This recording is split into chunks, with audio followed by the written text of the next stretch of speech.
Welcome to the transportation seminar at McGill. It's a pleasure and an honor to welcome Mark Trompet from Imperial College to come to speak to us today in the seminar. If I would say there's one person around the world who knows the ins and outs of many transit agencies, big, small, all size, it is Mark actually, because of his big history and work over the years in this benchmarking research that he has been conducting for as long as I have known him. And he will tell us how many years. I don't want to say how many years because my memory is not going to save me. So thank you so much, Mark. Thanks for coming. It's really generous for you to come. I know it's 5 p.m. on your time. And thanks for coming and speaking to the students. The floor is yours. Thank you very much, Ahmed. It was actually 21 years now, so that time flies. So okay, welcome everybody, and those that are in the lecture room and those are in virtual rooms at home somewhere in the world. I'm presenting today from London, as most of you will be in Canada, Montreal, I assume. So good afternoon to you, but maybe good morning or good evening to others that are on the recording, on the webinar. So today's webinar is called Bus Performance Benchmarking, the two sides of the same coin. And what I will do, if my next page wants to start, so that happened. So I want to take you effectively through a paper I wrote a few years back that is reported in the published in Transportation Research Part A, on the improved understanding of the relative quality of bus public performance using a balanced approach to performance data normalization. And I'll take you through all the steps of that process in this webinar. First of all, I just introduce myself and the center that I work for. And this is also, of course, to give you some context where the data is coming from that I'm going to show you today. A quick reminder for those that are not familiar on what is benchmarking, just a quick reminder of the definition. And then we go into the research itself. So we're first going to look at key denominators to normalize bus performance data, especially for benchmarking purposes. Then we're going to look at key service characteristics that impact or can impact the comparability of bus performance data. Then we quantify some of those. So we're looking at the variability of these service characteristics between organizations that call themselves peers. So organizations that see themselves as similar, but I'm still going to show you how different they can be effectively. And two examples then using data from the International Bus Benchmarking Group, where we observe the normalization bias that can occur. And finally, I'll present to you the bus performance data normalization framework. Okay, starting off with the Transport Strategy Center at Imperial College in London. So we are actually part of the Center for Transport Engineering and Modeling, CTEM, which is within the Department of Civil and Environmental Engineering at Imperial College in London. We're about 35 research staff big, 6 PhD students. Of course, the size goes up and down. Our directors are Professor Dan Graham and Richard Anderson. And our research aim for the portion of our center that I work for is to develop a comprehensive analytical understanding of performance to improve the operation, planning, and design of transport systems. And we do that through continuous cooperative industrial collaboration. And through this industrial collaboration, we receive all the data we need to help agencies all around the world to learn from each other and learn where they're best at, not so good at, learn about trends, learn where they could improve and how to improve. We started as a center doing international benchmarking for transit agencies 30 years ago. Started with the community of metros, and that's subway benchmarking, metro benchmarking. 10 years later, that followed with bus benchmarking, and that's when I got involved. So I've been there from the start of the bus benchmarking experience. And then railway benchmarking followed, light rail benchmarking followed, and now we also do airport benchmarking as well. But within public transportation, we have in total 8 different benchmarking groups worldwide. Each of them have their own rules and regulations. Each of them are considered separate groups that only share within their own group. But some agencies are, of course, member of multiple of these groups. For example, the STM in Montreal actually is a member of both the community of metros, and also they're a member of IBBG, and even more so, they are one of the founding fathers of the International Bus Benchmarking Group. So back in the day, in 2004, it was STM Montreal and TfL, Transport for London, that both came to us and said, Imperial, can you do for buses what you have done for metros? Because it's so important for us to find peers that we truly can compare ourselves to. And within Canada, there weren't enough peers of the same size and challenges, so they needed to look internationally. And that's effectively where it all started for Montreal and also for the IBBG. So I'm the head of bus benchmarking, and I'm one of the associate directors of our center. So I'm responsible for the two bus benchmarking groups we help to facilitate. So the two groups are the American Bus Benchmarking Group that has currently 24 American, I would say mid-sized, small to mid-sized agencies. It's in its 14th year, and we're actually growing to 27 agencies next year. And you can see a map of the American Bus Benchmarking Group there, bottom left. And then we have the International Bus Benchmarking Group that has been running now for 21 years, and it has currently 16 members, including Montreal, as I said earlier. The data that I will be showing today all comes from the International Bus Benchmarking Group. Just a reminder on what is benchmarking. Most of you will know this. But benchmarking is a structured approach to searching for best practices that lead to superior performance. And it's certainly not a ranking of data or comparisons. We always say we're not the Olympic Games for transport organizations. There's no medals, there's no certificates. It's really about learning. And benchmarking can give you that perspective through data. So you can learn how do you compare to your peers, what is a good rule of thumb, or what is a realistic target to set. You can learn about your strengths, you can learn about your weaknesses. But you can also get perspective through study and discussions, such as what are others doing to improve, what works and what doesn't work, how to implement a best practice. So in this particular webinar, I'm going to focus on perspectives through data, and in particular on the comparability of the data set. So benchmarking, there's many methods that can be used. Many methods can be multidimensional, such as, for example, a stochastic frontier analysis. And other methods are one-dimension factors, partial factor productivity indicators. And KPIs are a one-dimensional partial productivity indicator. Well, the reason why I'm focusing on those in this particular webinar is because they are simply most used in practice. So when you look at annual reports, when you look at management reports of transport agencies, most of the time you would find KPIs, key performance indicators, to express how they are doing, rather than a more sophisticated, possibly better stochastic frontier analysis. But you generally don't get to see that. So since I'm working with public transport agencies, my main focus for the analysis is one-dimensional indicators, KPIs.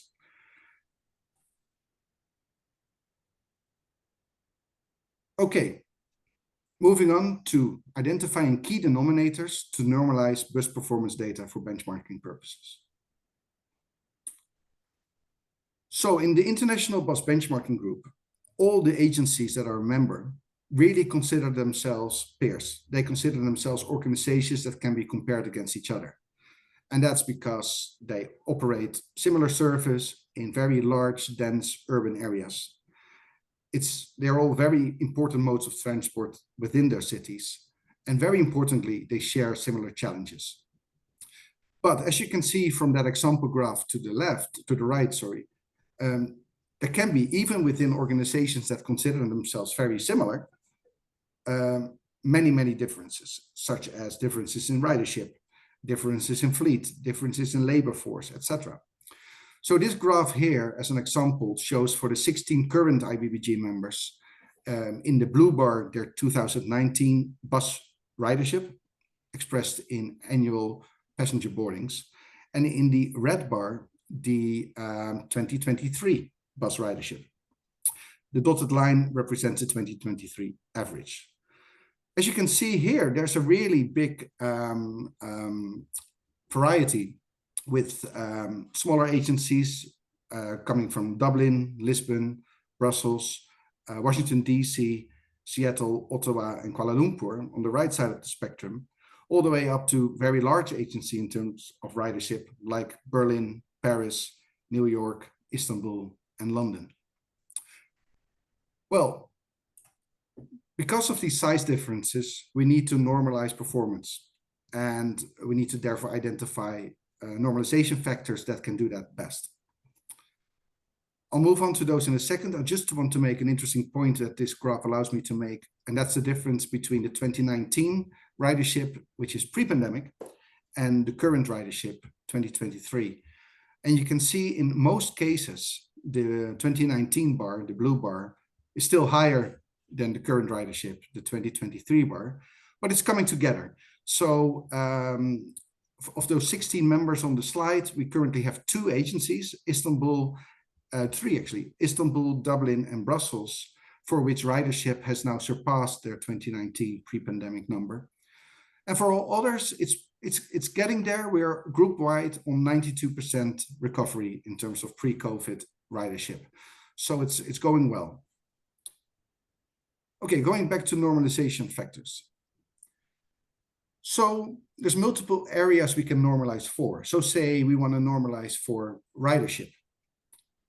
Options which we can find in literature or in annual reports, for example, are to normalize something by a passenger boarding, by passenger kilometer, or by passenger journey. In terms of vehicle operation, we could normalize by, say, total vehicle kilometer, total vehicle hour, or maybe do some normalization over total driver hours or staff hours. Maybe do something per bus, so you would use fleet size. Could normalize for service, so you would then use revenue kilometers or revenue hours. You could still use driver hours and staff hours as well, but you might want to look at things like route kilometers or road kilometers as well.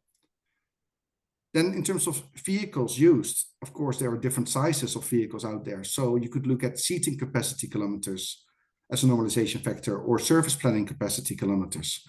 There's different weights to these vehicles. So you could also look at ton kilometers.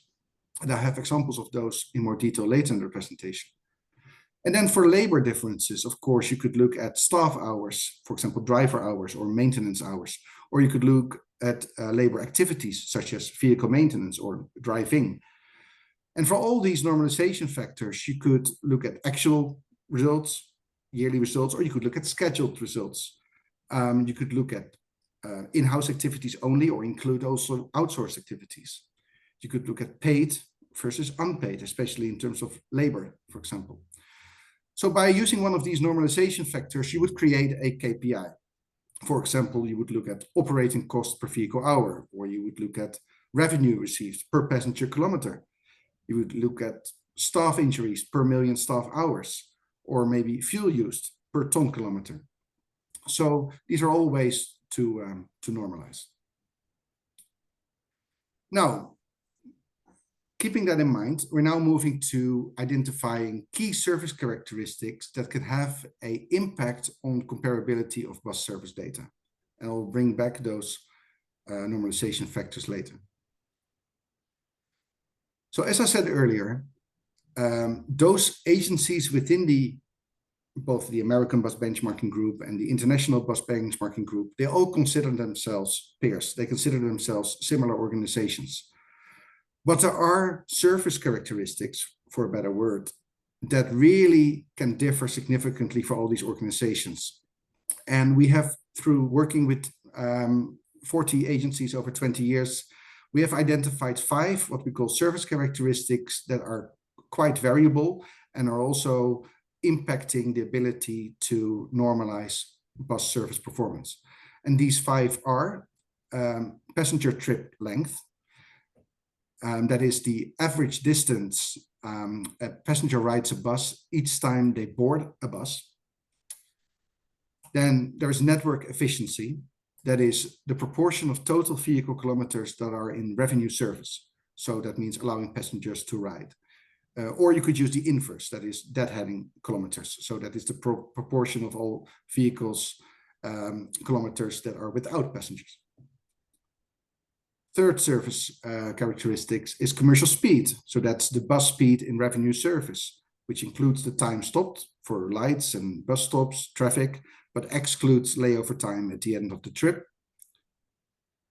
The fourth one is vehicle capacity, which we express as the weighted average people carrying capacity per bus. And you could look at seating capacity, but you could also look at planning capacity.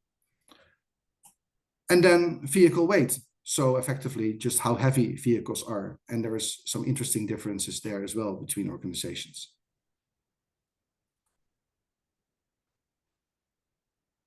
Okay, so I'm going to bring back those normalization factors now, because those 4 or 5 surface characteristics that we identified are so impactful because they are all linked to normalization factors.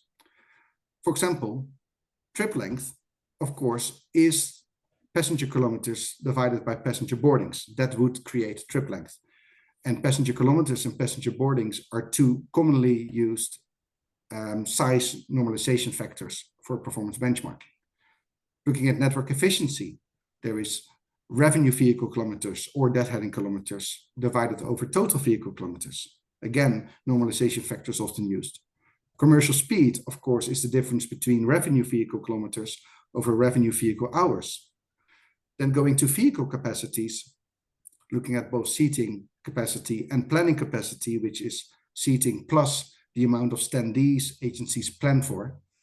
And you normalize or you multiply that with a vehicle kilometer or a revenue vehicle kilometer, you would create a type of seating capacity kilometer or a planning capacity kilometer.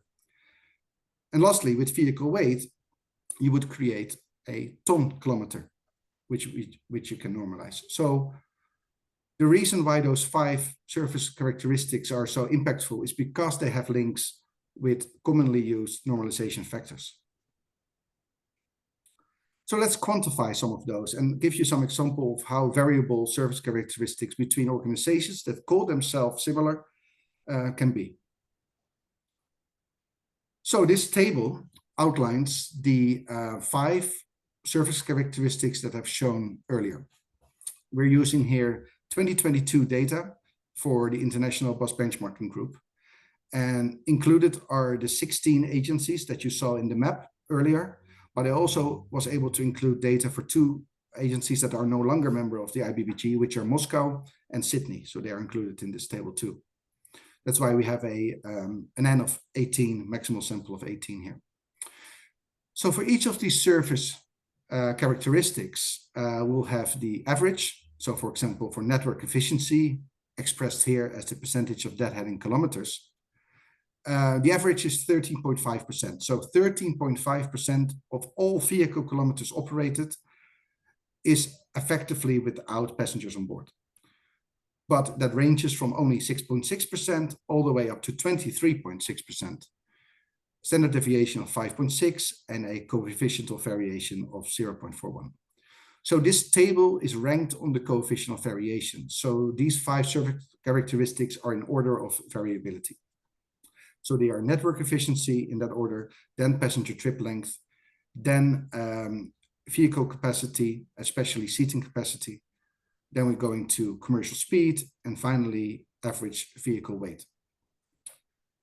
So I'm going to go through some of them as an example for normalization bias, and I'm going to go through some of them as an example of just showing you the variability and explaining why that happens. So first, we're going to have a look at vehicle capacities. Okay, so from now on, based on the confidentiality agreement that I've signed with the IBBG, every graph that I will show you from now on is anonymized. So here we have the 18 bus organizations, And what you see on the chart is the ranked on the blue bar, which represents the average seating capacity per bus. And then we have the orange bar, which represents the average service planning capacity per bus. Well, you can look in reports online, and very often you'll find something normalized per bus. So what are my operating costs per bus? But as you can see from these two pictures, what is a bus? A bus can be something very different in different situations. So the top picture is a bi-articulated bus, which they operate in Barcelona on their big diagonal avenues. That is one bus, but it holds 41 seats and it can take 133 people. Then the picture below is a community shuttle in Vancouver, British Columbia. And that's also one bus. It's still one bus, but it holds 20 seats and no standees allowed. So the total capacity is 20. So defining what is one bus is very hard. So that's why we need to do something with capacity kilometers, either seating capacity kilometers or planning capacity kilometers. So going back to the chart, you can see the variability there. So the weighted average numbers of seats per bus in this group ranges from 26 to the right and all the way up to about 67 to the left of the chart. So that's one observation. The second observation is the difference between the height of the seating capacity bar and the total planning capacity bar. That difference ranges from equal, so there is no difference, all the way up to 3 times as much or almost 4 times as much. And this has everything to do with, well, policy, because, for example, in the operator where the 2 bars are equal, there's no standees allowed. So they plan for all riders to have a seat. That's a policy decision. There's no operational need for that in many cases, but it could be a policy decision. On the other hand, there could be a link to the types of vehicles used. So, for example, in London, where I'm from here, there's many double-deckers. Are those needed? Some routes do need them, but it's also very much a political decision. It's something that we're used to in this city. We used to have articulated buses in London that actually worked really well, but they were taken out and more double-deckers were added. So there could be some political policy decisions here in play. But one interesting observation is the correlation with trip length here. So I'm going to show you how the difference between the blue bar and the orange bar, which effectively is what we call a load factor. So if the 2 are equal, the load factor will be 1. And everything higher than 1 means, for example, load factor of 2 means that you plan for as many people to stand as sit. Well, there is a correlation with trip length. So in this chart, trip length indexed to a group average of 1 is shown in the orange line. And you can see all the observations are ranked from the highest trip length all the way down to the lowest trip length to the right. And the lowest trip length is about 40% less than the average, and the highest trip length is about 60% higher than the average. Then the blue bars represent the planning capacity of the buses, or sorry, the load factor. So a load factor of 1, as you can see there in the middle, means that there's no standees, but load factors of 3 means there is 3 times as many standees in the bus than people that have a seat. Well, as you can see, there's some correlation here between the trip length and the load factor. So the shorter the trips in these cities, the more these organizations think about, oh, maybe let's have articulated buses in play, because these people only need to ride a short amount of time. They don't spend much time on our buses. So we go for maximum capacity. People only stand for 5-6 minutes maybe on the bus. Well, on the other hand of the spectrum, where trip lengths are much longer, you might want to get double-deckers, because of course there's no seating upstairs. People on longer trip lengths, they want a seat. So double-deckers are very good for dealing with longer trip lengths. So this is just some background about, and I'm just going one slide back, why we might see these differences in vehicle size, number of seats per bus, and total number of capacity per bus. Okay, moving on to the second example, and I'm going to use this time the weight of the bus. And I often get asked, why weight? Why would you normalize anything by weight? And it comes up with some very interesting results. First of all, the weight is fairly variable as well. So this graph shows for 17 cities that we had the data for, 2022 data, again indexed to the group average of 1, the vehicle weight of their fleet. It's a weighted axle weight. And you can see there is some organizations that are about 20% lower weight than average, and there's 2 organizations that are at least 20% heavier than on average. Well, and why is this important? Well, actually, vehicle weight significantly impacts on how much fuel is used when operating buses. So it really can explain differences in fuel efficiency. And of course, that correlates directly to any emissions that you create as an organization. So when we analyze, for example, emissions, we look at emissions per ton kilometer because it takes out the differences in vehicle weight.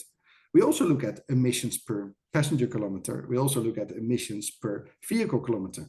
But we look at all 3 because all 3 of those graphs will give us a different story, a different side of the coin, if you will. An interesting observation here is that in North America, buses seem to be built to higher and more sturdy, maybe, specifications. So when I just point out the North American agencies in this graph, you'll see that the majority of them are in the top 7. So the top 3 heaviest fleets are in the North America in this group, and 5 out of the top 7 are North American as well, and none of the bottom 8. So there is here a policy decision again, where buses are built to heavier specifications. And we need to understand that. That's why we also use ton kilometers as a normalization factor. Because if we want to look at who is driving efficiently, eco driving, we can't have the effect of weight in the equation. So we need to remove that by, for example, looking at ton kilometers. So unfortunately, due to these heavier specifications, we do see higher fuel usage in North America. We do see higher emissions than otherwise would have been necessary if the buses were built to less heavy specifications. So this graph, I can't show you all the actual numbers for the different agencies, but the range here is 11 tons on the lighter side of the spectrum, all the way up to 18 tons per bus on the heavier side of the spectrum. Okay, now I'm going to use 2 more of those surface characteristics to give you examples where we can observe the normalization bias. I'm going to use trip length and commercial speed, starting with commercial speed. So we had an average commercial speed in the International Bus Benchmarking Group of 17.7 kilometers per hour, with a minimum of 12.4 and a maximum of 24.8. So you can see that is double. And why could you have these differences in commercial speeds? Because all these cities are dense, large urban cities. Well, there's a variety of external reasons. So look at the city environment, for example. There could be traffic or not. There could be differences in traffic light cycle time. There could be more accidents, which create slower bus services than in other cities. And this is a screenshot I took from Google Maps, actually a few years ago, of Montreal, just to show how many roadworks are ongoing at any point in time. Try operating a bus service through there. That is tough. So of course that would slow you down. Implementation of cycle lanes, differences in weather. That's a bus there in New York. You can see operating in the snow, and you're very familiar with that as well there in Montreal. But it could be regulatory differences in speed limits, differences whether or not you're part of a 30 kilometer an hour max city. And one of our European members, they actually went from no specific speed regulations in their cities. I mean, the normal speed regulations, but they went to a 30 km/h speed limit.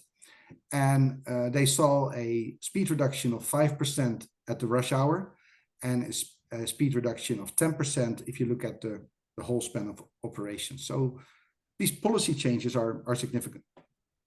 Then, of course, you can help to speed up your service by having traffic signal priority, implementation of bus lanes, and enforcing those bus lanes. That's very important as well. I added priority infrastructure to the external factors because very often bus companies cannot implement these types of infrastructure themselves. They have to go through authorities, governments. It's usually more an authority or a Department of Transport type of decision than it's a bus decision. But there are internal factors. So vehicle characteristics, of course, the number of doors you have on a bus, the vehicle capacity of the bus, then boarding procedures. Do you allow all-door boarding? Do you have contactless fare payment? Prepaid boarding only? If you get the vehicle characteristics and the boarding procedures matched perfectly, you can really reduce your dwell time. So if you have more doors per bus, take some seats out to create more capacity for people to move in and out of the buses quicker, and allow all-door boarding with contactless fare payments, you can really speed up dwell time and really speed up your commercial speed. Then there's, of course, internal factors about network design, bus stop design. So distances between stops, for example, or the number of bus routes that will stop at a particular bus stop, because sometimes a bus might have to wait before another bus has left the bus stop before they can park. That's additional time that slows down the service. Where you put the bus stops matters. Network design, straighter routes are quicker than routes that have a lot of turns. So there's loads of internal and external rules that can explain these differences, but they are there and we need to work with them. And especially if you want to understand who's doing a good job or not, we need to understand commercial speed. So in this group, as I said earlier, speed ranges from 12.5 km/h to 25 km/h. The slowest speed is 28% below the average, and the highest speeds are 44% above the average. And effectively, that means that for every vehicle hour put out on the street by an operator, those with the highest speeds produce twice as much capacity, twice as many vehicle kilometers, just because of the speed differences, nothing else. So it's really, really important to understand this from an efficiency and productivity point of view. More capacity is created with the same asset if you're quicker. Okay, so I'm now gonna, in the next slide, I'm gonna show you a KPI. And in that KPI, we're gonna normalize the same performance area, which will be cost, by two different normalization factors that relate to commercial speed. So that would be vehicle kilometer, and that will be vehicle hour. So we're gonna focus in on an agency that is slower in the spectrum, and we're gonna zoom in on an agency that is higher in the speed spectrum. Okay, so this is the graph. This graph shows operating cost normalized by supply factors. And we have in the blue bar, we have the cost per vehicle kilometer. And in the orange bar, we have the cost per vehicle hour. They're both indexed to a group average of 1. So the black line represents the average of both bars. The graph is ranked on the performance based on vehicle kilometers, so cost per vehicle kilometer. And then the orange bar represents the cost per vehicle hour, and you can see that ranked alphabetically. So, for example, operator A is ranked 5th on the blue bar on cost per vehicle kilometer, but it's ranked 1st on cost per vehicle hour. That's why it's A. So B has the second highest cost per vehicle hour, C has the third highest cost per vehicle hour, etc. So this is how this graph is ranked. And I'm gonna highlight operator F and operator A here. So as you can see from this graph, operator F and A have very, very similar cost per vehicle kilometer. There is some difference, but not massive. But as you can see from the orange bar, they have very significantly different costs per vehicle hour. And that's just based on those speed differences, because operator F has low speeds and operator A has high speeds. So their cost per vehicle hour are much lower, much higher, sorry, than operator F. Both of these graphs, both of these indicators are perfectly good indicators on their own. They really tell a story, but you only understand the full story if you look at them both, because you can be significantly different in rank based in one KPI or the other KPI just based on your differences in commercial speed in this case. So operator A and operator D would both switch 5 ranks compared to their peers just because of the normalization factor used. So it can make a significant impact on benchmarking.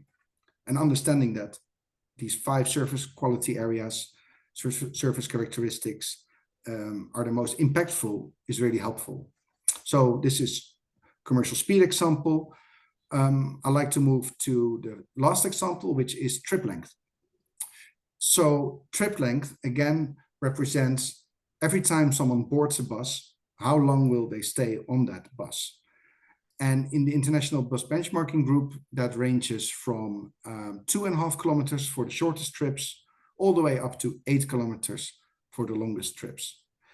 Again, reasons for the differences could be network structure, whether or not people transfer buses or not. There's a wide variety of reasons there.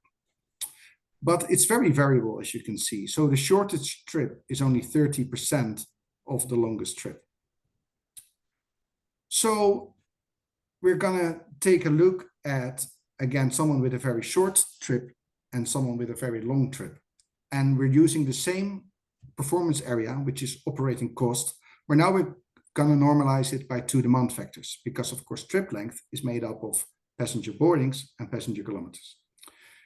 So in the blue bar, and it's ranked on the blue bar, is cost per passenger boarding. The orange bar is cost per passenger kilometer. We're gonna highlight operator C and L here. So operator C and L have identical cost per passenger boardings. So if you would make a graph like that and show that to your authority or to the media or whatever, you would be identical to the other operator.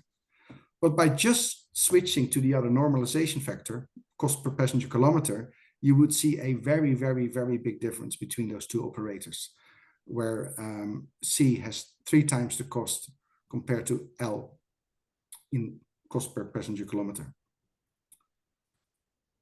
And just the reason for that is not because they're more expensive or less expensive, but just because of the normalization factor picked. So C has very short passenger trips and L has very long passenger trips. And again, same story. There's no right or wrong here. Both indicators tell a true story about cost. But it's only when you look at both of those stories, you get the full picture. Because trip length was even more variable than commercial speed, there are now 4 agencies in this graph for which the choice of denominator would mean a difference of 4 or more ranks different compared to the other normalization used. So that is really significant to understand. Okay, bringing that all together, we created this normalization framework. It's very simple. It's really meant for to be used by agencies themselves, where they would try to understand from a set of peers that they've chosen to compare themselves with. That could be using NTD data in the States, or it could be any, but you have this set of peers. The first thing we would recommend to do for any agency is to calculate the value of that group of peers for all those blue boxes in the normalization methodology here. So that would be understanding how you do in terms of trip length, commercial speed, capacity of your vehicle, your network efficiency, and your weight. For all those blue boxes, you need to grab the data, calculate how you perform compared to your peers. If you're average in all of those, then it really doesn't matter what normalization factor you use, because your relative position in the graph will be the same. It's just your neighbors might change, who is better or worse than you, but your position in the graph would stay the same. However, if you are extreme on one or either end of that spectrum, you have, for example, high speeds or lower speeds, or long trips or shorter trips, then it would definitely matter that you always make two separate graphs, study them independently, and come up with conclusions that way. And then the arrows out of the blue box is, of course, linked to the normalization factors that you should use them. So to conclude, we've seen that amongst comparable peers and agencies that consider themselves to be similar, there is still a significant variety in operating characteristics. This variety can have implications for benchmarking, especially for operators that are on extreme sides of the spectrum. For example, low speeds, high speeds, short, long trips. Therefore, the choice of normalization factor can skew relative performance and therefore can cause a bias in the understanding of performance. So if you are on that extreme spectrum, you definitely need to make two KPIs, look at them both, study them both, because both tell one side of the coin, one story, and both need to understand the whole picture. And why is this important for any transport agency? Well, doing this really helps to better understand your own relative performance to peers.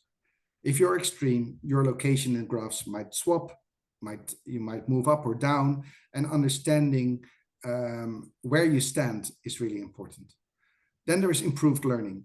So knowing who your peers are that do better will help you to understand who to reach out to, who to look for, what are they doing well, can we implement it in our agency?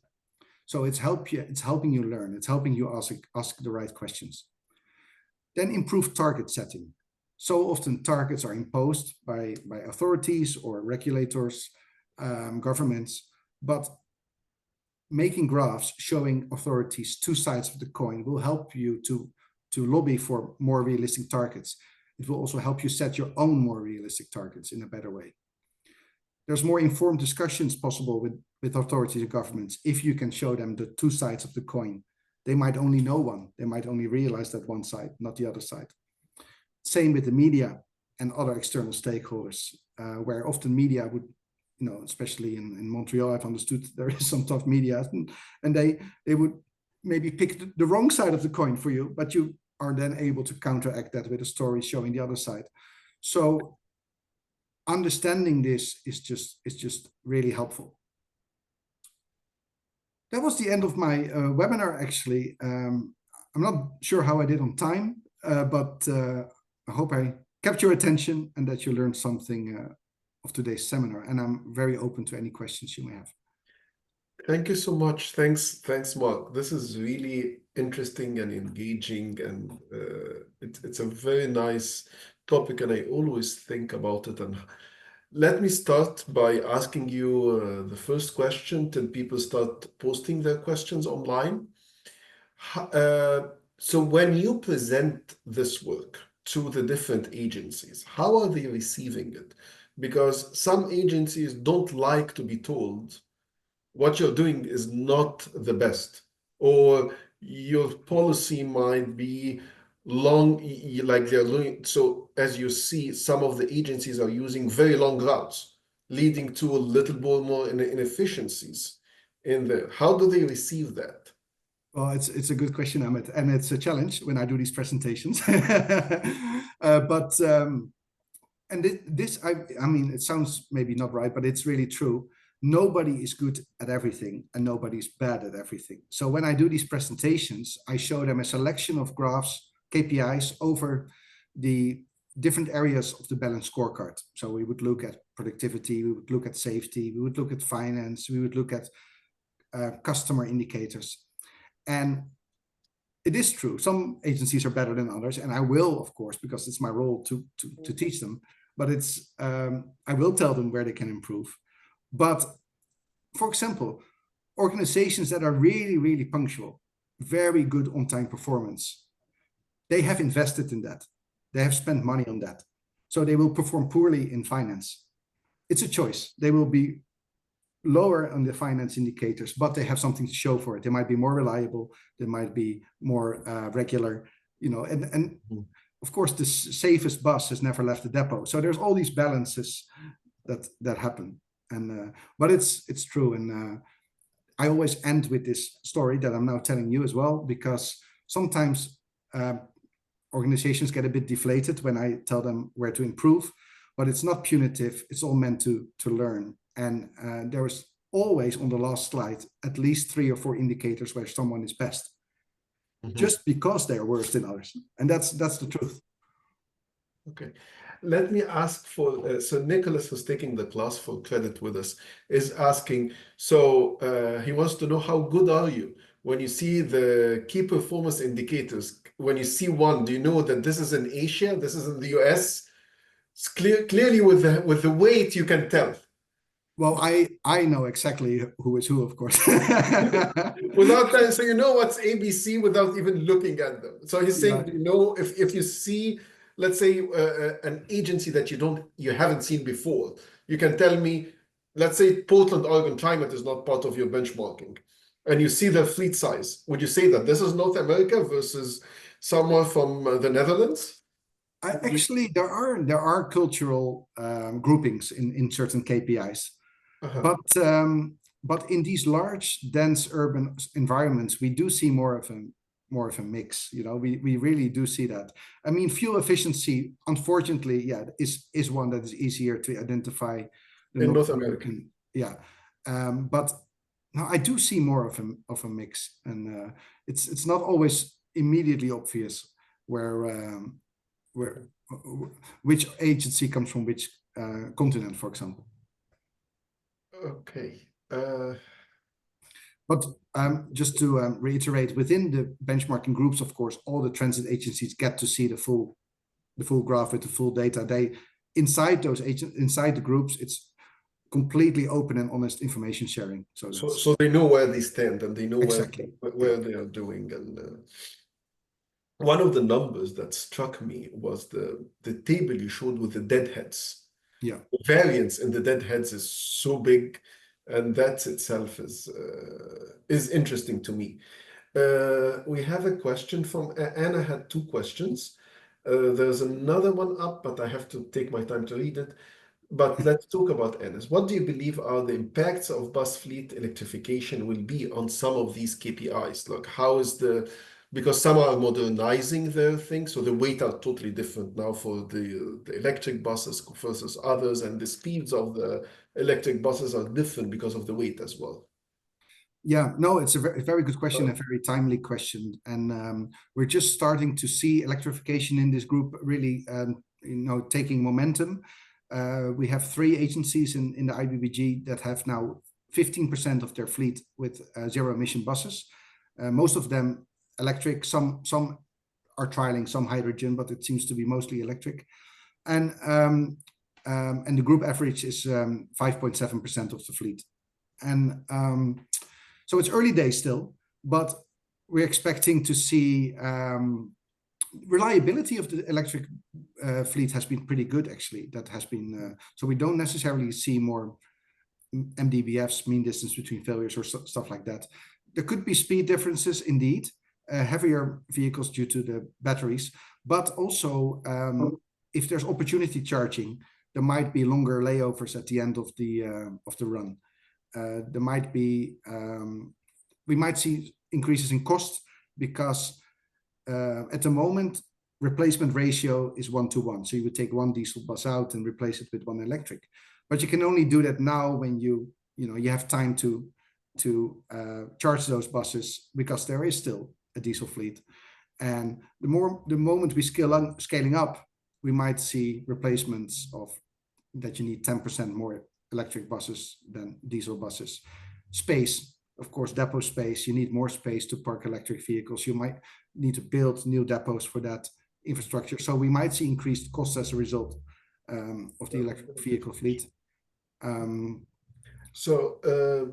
Madison, there's a question here, is saying you went through a few different ways of understanding and perceiving the KPIs.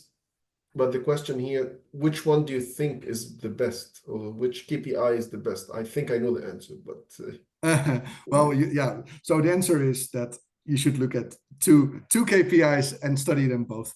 But now to give a fair answer as well alongside that is that when I look at cost KPIs, I do find looking at cost per vehicle hour to be slightly more helpful than cost per vehicle kilometer, because a significant part of the cost bill in bus operations is labor. Bus drivers, supervisors, dispatchers, cleaners, and labor is paid per hour. So I do think that for cost KPIs, especially if you're in the middle of the group in terms of commercial speed, that would be my preferred KPI, to do cost per hour. But yeah, you really need to look at both if you're more higher or lower speeds. Yeah. Okay, so Joanna from Los Angeles is asking you, are there any actual impacts to which KPIs are weighted higher, more than preferred in different regions? So let's say in Montreal, they like X, or they like on-time performance, and in London, they like the weight more and the efficiency. So, well, absolutely internally. So TfL, for example, has they put all their eggs in one basket effectively for bus performance, and that is on-time performance. So they measure on-time performance for low-frequency vehicles and EWT, excess wait time, for high-frequency routes. And that's the only two indicators that the operators in London get penalized for or paid a bonus for. So that's clearly a higher weight for those indicators than others. But that's internal.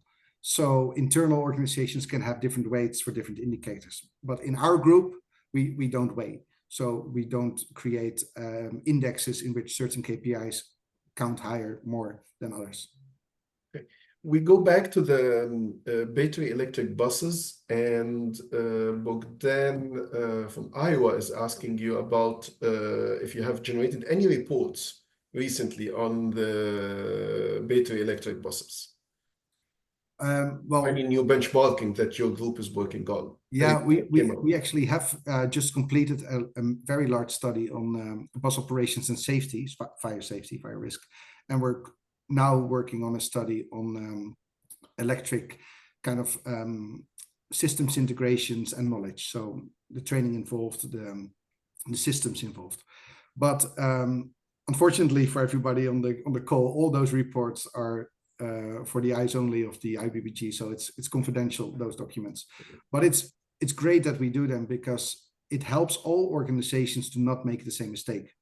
It will save taxpayers' dollars. It will help increase the speed at which these organizations can get to zero emissions, which is a benefit to us all in terms of emissions. And so it's good that we do it, but it's just for the confidentiality of the group. It's only for those reports, are only for those 16 agencies.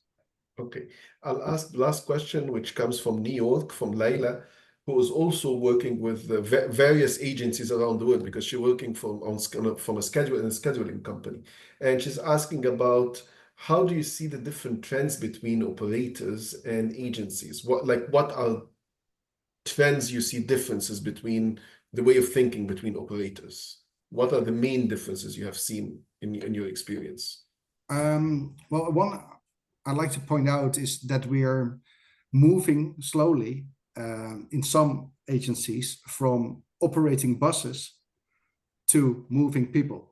And that's a very big difference. There's still quite a lot of old school thinking going on, especially in North America, I must say, where people operate buses.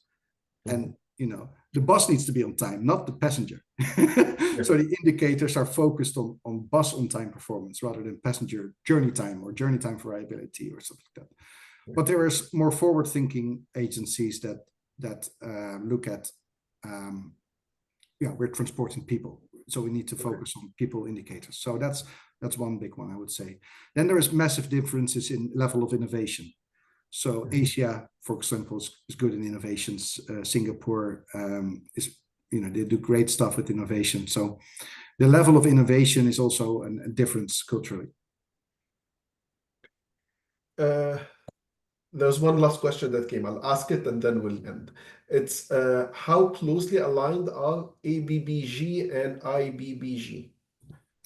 So ABBG and IBBG are not aligned at all in a way that they have the same project director, that's me, but we don't share the data between the groups. What we do, because of course I know both groups, if I can help one group with information from the other group without giving away any secrets, I would do so, and I would give good realistic target numbers to work towards, or I give interesting trends.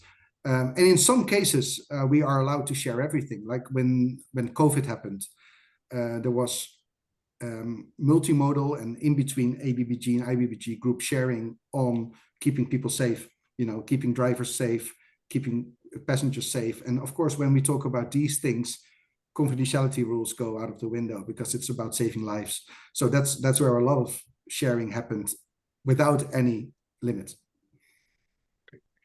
Thank you so much, Mark. I really appreciate it, and really appreciate that you came to us. And it's 6 o'clock, so we are on time now to end the discussion.